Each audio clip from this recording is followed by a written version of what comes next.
Spoštovane gledalke, cenjeni gledalci, lepo pozdravljeni in vabljeni k spremljanju dogodkov dneva. Začela se je druga faza obnove ceste v Lokrovec. Legendarni kiosk K67 se je ustavil pri celjsko gimnazijo Celje Center. Na Teharjah uspešno izpeljali prireditev Dan med junaki. V drugem kolu košarkarskega državnega prvenstva zmagi Šentjurja in Rogaške. Mestna občina Celje je začela z drugo fazo obnove ceste v Lokrovecu v dolžini 270 metrov. Obnova zajema izgradnjo 6 metrov široke ceste s pločniki in kolesarsko stezo, izgradnjo krožnega križišča, ureditev meteorne kanalizacije, gradbena dela za cestno razsvetljavo ter ureditev telekomunikacijskih in drugih vodov. Prvo fazo obnove so zaključili avgusta lani, z drugim delom obnove pa bodo omogočili dostop do stanovanjskega naselja na Singenski ulici. Izvajalec del je podjetje Voc Celje, naložba pa je vredna slabih 733 tisoč evrov. Dela naj bi dokončali v 9 mesecih. Legendarni rumeni kiosk K67, ki ga je odkupila mestna občina Celje in zdaj potuje po različnih lokacijah v občini, je v tem mesecu svoj domicil našel pred gimnazijo Celje Center. Tam so včeraj pripravili uvodni dogodek, sicer pa bo kiosk, kot pravijo na gimnaziji, atraktivno mesto druženja, ustvarjanja in oblikovanja prihodnosti. Na gimnaziji Celje Center so se darila mestne občine Celje izjemno razveselili, saj kiosk K67 na eni strani predstavlja izjemen dosežek slovenskega oblikovanja, na drugi pa bo pomembno prispeval k spoznavanju preteklosti, služil za poglede v prihodnost in hkrati popestril učni proces. Mestna občina Celje nam je radodarno posodila ta legendarni objekt, ki krasi tole našo Kosovelovo ulico, z namenom, da ga poskušamo implementirati v naš prostor, v naše okolje in z otroki ustvarjati različne kreativne dogodke. Naša šola se izredno rada sodeluje z lokalnim okoljem in smo tudi veseli, da nas povabijo k takemu sodelovanju, ker se mi zdi, da je to pač tista prava pot, da lahko sobivamo. Gostovanje kioska K67 pred gimnazijo Celje Center so poimenovali časovna kapsula GCC, pogled v preteklost in vizija za prihodnost. Tako ga bodo pri različnih predmetih vključili v svoje vsakodnevno šolsko delo. Vse učitelje naše gimnazije smo povabili, da lahko kiosk izkoristijo tudi za učilnico na prostem, vsak pač iz svojega področja. Pri strokovnih predmetih umetniške gimnazije pa bomo seveda to povezali z učnimi vsebinami, ki jih imamo pri strokovnih predmetih bivalna kultura, osnove varovanja dediščine. Zato je to tudi v tem terminu, ko potekajo dnevi evropske kulturne dediščine. To je projekt, katerega se udeležimo vsako leto. Tako bo ob njem, pa tudi v njem, v času gostovanja kioska pred gimnazijo, velikokrat precej živahno. Vse je odvisno tudi od vremena, kako nam bo naklonjeno. Zaenkrat smo veliko likovnih del pripravili in jih postavili v notranjost naše šole, tako da vabljeni tudi na ogled.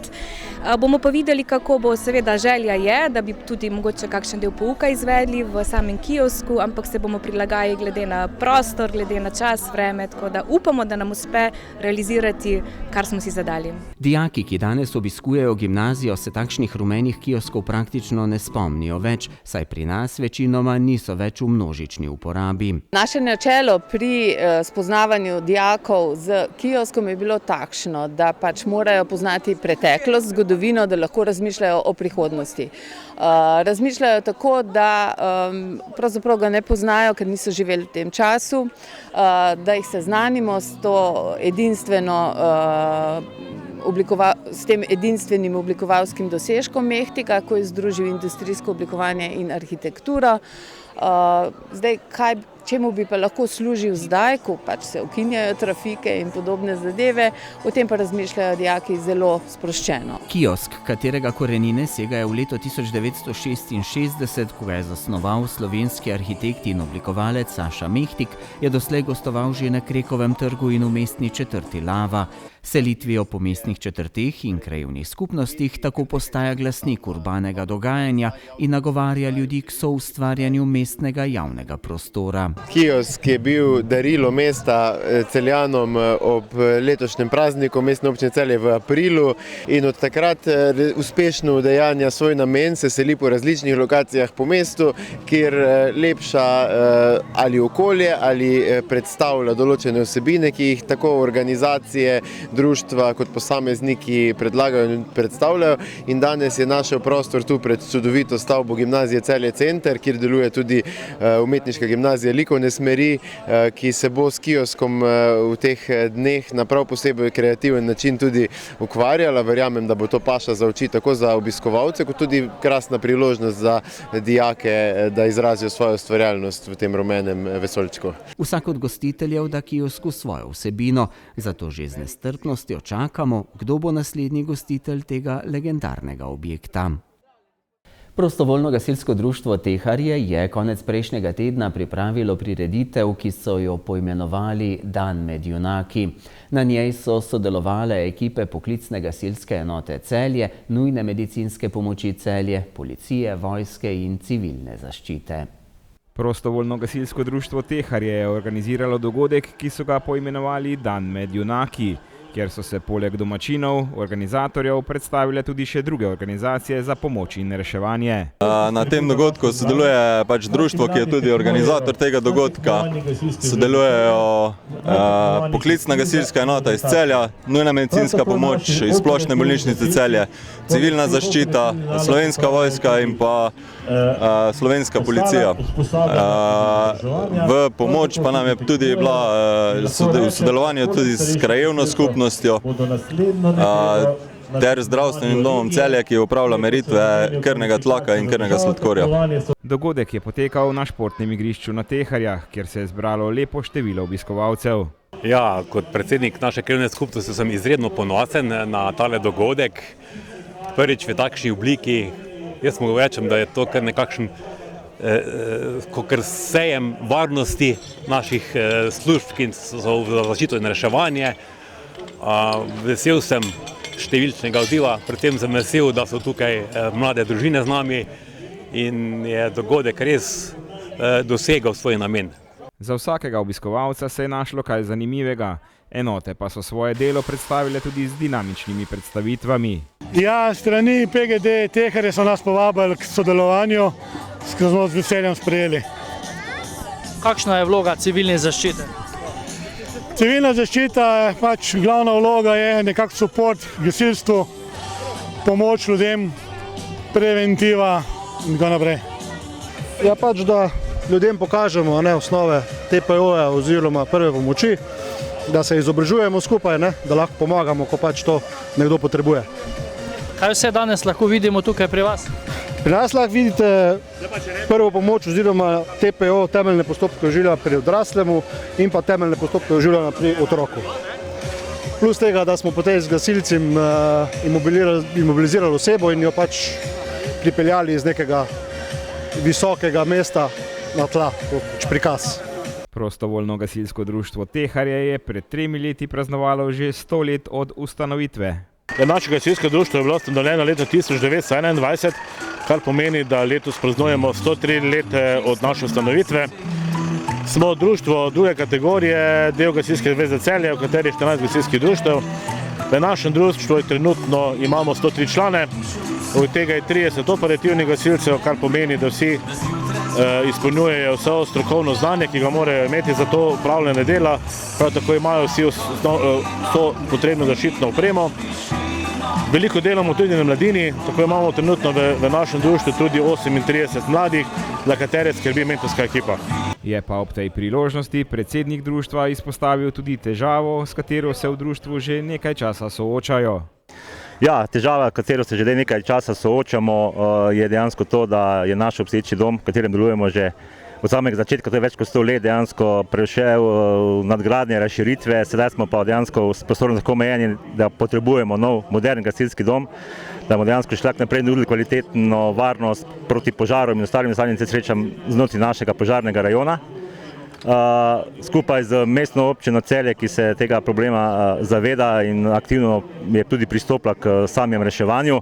Upamo, da bomo kmalu prišli naprej do lokacije gasilskega doma, v bližini verjetno obstoječega, kasneje pa tudi, da v doglednem času zgradimo nov gasilski dom, ki ga pač glede na vse potrebe in naravne nesreče, ki nas dejansko, s katerimi se soočamo iz leta v leto, vedno večjem obsegu dejansko naš kraj potrebuje. V prostovoljnem gasilskem društvu Teharje so veseli in hvaležni obiskovalcem, ki so z velikim zanimanjem pospremili dogajanje na predstavitvi. To je odlična spodbuda, pravijo, da bodo podobne dogodke organizirali tudi v prihodnje. Družba Simbio je včeraj začela z jesensko akcijo zbiranja nevarnih odpadkov iz gospodinjstev s premično zbiralnico. Informacije o lokacijah in urnikih zbiranja so navedene na letakih, ki so jih gospodinjstva prejela skupaj s septembrskimi položnicami, dosegljive pa so tudi na spletni strani pod rubriko Zbiranje nevarnih odpadkov jesen 2024. Zbiranje bo potekalo na 89 različnih lokacijah po celjski regiji, v zbiralnice pa lahko ljudje oddajo stara zdravila, kozmetiko, uporabljeno jedilno olje, odslužena svetila, motorna olja, barve, lake, topila ter manjše električne aparate. Akcijo bodo že po tradiciji 18. oktobra začeli v občini Šentjur, zaključek akcije v celjski regiji pa bo 18. novembra.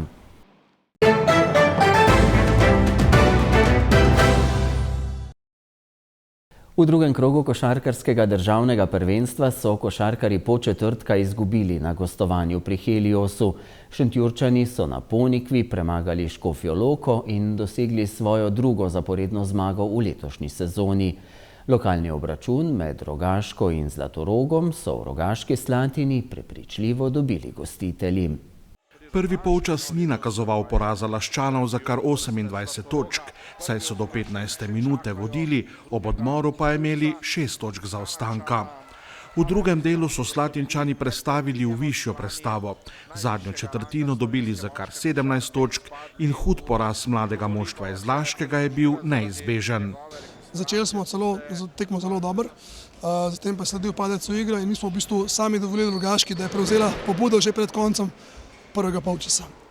Zdaj sam drugi polčas, oziroma dajmo reči zadnjih 15 minut, jaz verjamem, da je posledica tega, da so fantje v tej zasedbi mladi igrali prvič zelo pomembno tekmo v gosteh in čist po domače smo se zadnjih 15 minut razpadli. Glave gor, prespati, analizirati in s ponedeljkom dalje v nove treninge in nove zmage. Ne glede na to, koliko smo se pripravljali, še zmeraj smo dopustili Laškem, mogoče je bila pač določena trema, pritisk pred domačim publiko, da smo tako, bom rekel, bolj medlo začeli to tekmo. Nekako potem smo se privadili, adaptirali, spoznali mogoče tudi nasprotnika in nekako potem smo zagnali tako, kot je treba. Se pravi, dvignili smo nivo energije, energetsko smo bili dobri. Takoj se pozna, da v primerjavi s prvo tekmo, da imamo zdaj rotacijo, se pravi, da smo dobili še ekstra 2 do 3 igralce v rotaciji in zdaj lahko v bistvu smo veliko več rotirali in s tem tudi v bistvu prisilili nasprotnika v napake. Laščani so v prvem kolu za zmago proti Škofji Loki zadeli kar 18 trojk. V Rogaški Slatini so jih zadeli 11 manj. Slab met iz igre je bil po mojem posledica slabih posesti. Ni da mi dejansko nismo prihajali do dosti odprtih šutov, saj pravim, zadevo analizirati, ne več zadet, ampak na drugačen način pristopati v gostujoče tekme. Tekme se začnejo v obrambi, tekme se začnejo s tem, da ti ne dobiš koša na 1-1. Tekme se začnejo s tem, da ti narediš mali favl, ko je treba narediti mali favl. Tekme se začnejo z individualno odgovornostjo. Od tam naprej se pol gradi dober met, od tam naprej se gradijo dobre posesti, tranzicijska igra in potem posledično prihajaš dobrih metov na koš. So porazi, kot je bil tokratni v Rogaški Slatini, davek, ki ga mlada moštva, kot je Zlatorog, enostavno morajo plačati?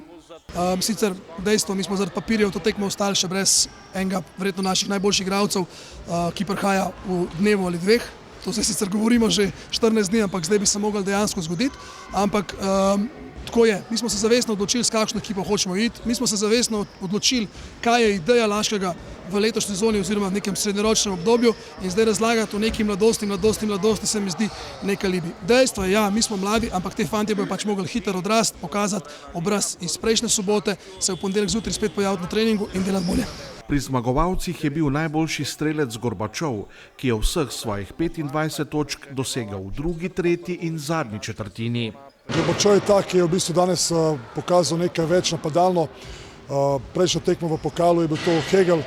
Rad bi, da naša ekipa postane taka, da nismo predvidljivi, da imamo samo, bom rekel, enega igralca ali pa dva, ki se dajeta koše skozi celo sezono vsako tekmo, ampak bi rad, da smo raznovrstni, da vsako v bistvu tekmo iščemo tistega, ki je v narekovajih vroč in tistemu potem igralcu damo in več igralcev imaš takih, ki so sposobni dati koš, bolj nevaren si za nasprotnika.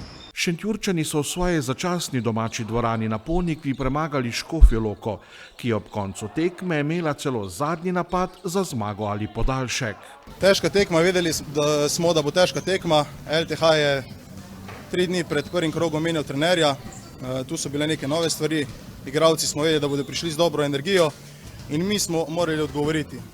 Bilo je nekaj možnosti, da bi tekmo prelomili že prej, vendar našim napakam, imeli smo spet 16 izgubljenih žog, preveč smo tekmo na koncu srečno pripeljali z malo sreče na našo zmago. Početrtani so po presenetljivi zmagi v prvem kolu v Novem mestu gostovali v Domžalah, kjer je bil Helios boljši za 5 točk. Začetek malo slabši, seveda. Danes je bil nesporni favorit Helios, vemo, kakšni so vložki, ampak žal, celo smo malo razočarani. Imeli smo zelo slabo začetek tekme, pa tretjo četrtino. V prvem polčasu smo izgubili 2 žogi, v drugem polčasu pa 15. Mislim, da je to ključna zadeva, 15 izgubljenih žog v drugem polčasu. Helios je bil dober na pritisku na žogo, mi pa smo ogromno napak naredili posamezniki in to je ključ. Izgubiti 5 točk v Heliosu ni problem, ampak s tolikoma napakami pa ni šans, da se preseneti takega nasprotnika. V tretjem krogu bo po četrtek že v petek gostoval pri Iliriji. V soboto bodo Laščani tudi z našim neposrednim prenosom gostili moštvo Šenčurja. Šenčur mogoče po neki izkušenosti oziroma po neki starosti zasedbe najbolj ekipa podobna nam, tako da to je ekipa, ki je sposobna odigrati vrhunsko tekmo, je pa tudi ekipa, ki je sposobna odigrati katastrofalno tekmo, kar se je videlo tudi pri nas, različne obraze v zadnjih 2 tekmah. Napovedujem borbo za zadnjo žogo, mislim za vsako žogo, napovedujem, da se ne bomo dali in vabimo vse gledalce, da pridejo našo ekipo podpreti v Trililije. Rogaško v tretjem krogu čaka gostovanje v Škofji Loki. Prvič naj bi bil v moštvu tudi povratnik po poškodbi, Američan Javon Green. Z Javonom dobijamo ogromno in Javon je tudi s tem razlogom pripeljan nazaj, pokazal izjemno, bom rekel, karakternost in izkazal za res velikega igralca in velikega človeka, zato sem tudi v bistvu imel na prvi želj, da Green pride nazaj v Rogaško in s tem namenom je tudi on eden od nosilcev te ekipe in verjamem, da lahko je velik plus na vse na to, kar smo že do zdaj pokazali. Nismo še tam, kjer bi pač jaz kot trener rad videl svojo ekipo, ogromno še zadelati, tako da igralce sem zdaj povedal, spočimo se, imamo en dan prosto in na ponedeljek se dobimo na treningu in delamo naprej, ne za naslednjo tekmo, ampak za celo sezono. Šentjurčani bodo v tretjem krogu v soboto gostovali v Novem mestu pri Krki.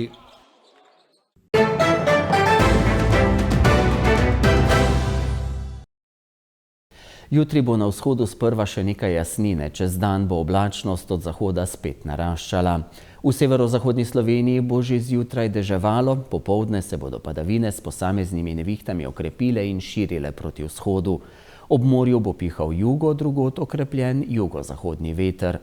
Najnižje jutranje temperature bodo od 14 do 19, v alpskih dolinah okoli 11, najvišje dnevne od 16 do 23 stopinj Celzija. Zvečer bo ob prehodu hladne fronte zapihal okrepljen veter severnih smeri, ponoči na Primorskem šibka do zmerna burja.